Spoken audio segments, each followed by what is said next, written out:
All right, guys. I'm going to give a little advice on some gardening stuff. So if you're into gardening, watch this, and if you're not, don't watch this. Okay, so here's a garden bed right here, and if you see, we got some onion greens coming out here, and then here's some oregano. I'll get back to the oregano in a second.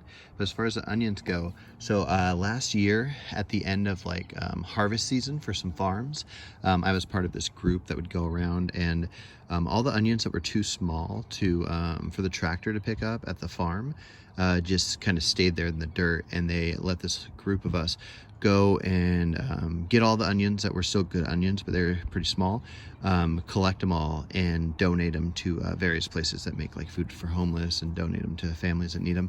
And anyways, we would get buckets full for that, and then we get to keep some buckets.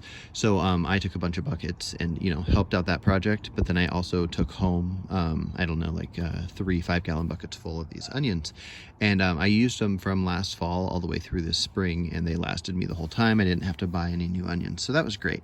But anyways, as far as the garden tip goes, if you have an onion and the onion you can tell it's kind of on its way out and you don't want to use it, that onion, pretty much any onion, will sprout and basically grow a new onion. So if you took an onion that you thought was going bad and you put it in the ground, it will, if it's winter time, it'll just stay dormant until spring, and then it'll start growing.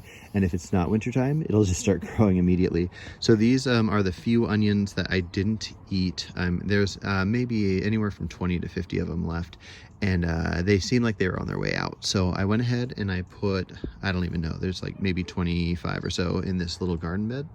And in a couple weeks they sprouted, or they grew.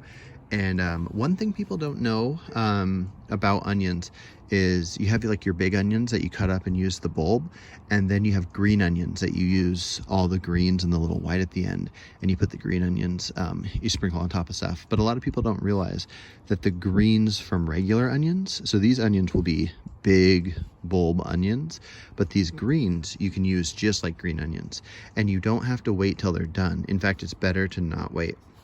So I'm going to go through and I'm going to cut these off. Like I'm going to leave a little bit, like an inch or so, and I'm going to cut them off. And I'm going to use these as green onions. And then these greens will grow again, and then I'll cut those off and use them as green onions. So essentially I'll have green onions throughout all of spring and summer. And then probably around the time of end of summer, when the onions have fully grown, then the greens will kind of stop growing, and what's left of them will fall over, and you'll know it's time to harvest and get the onions out. So it's a pretty easy thing to grow. It's pretty simple and pretty awesome. This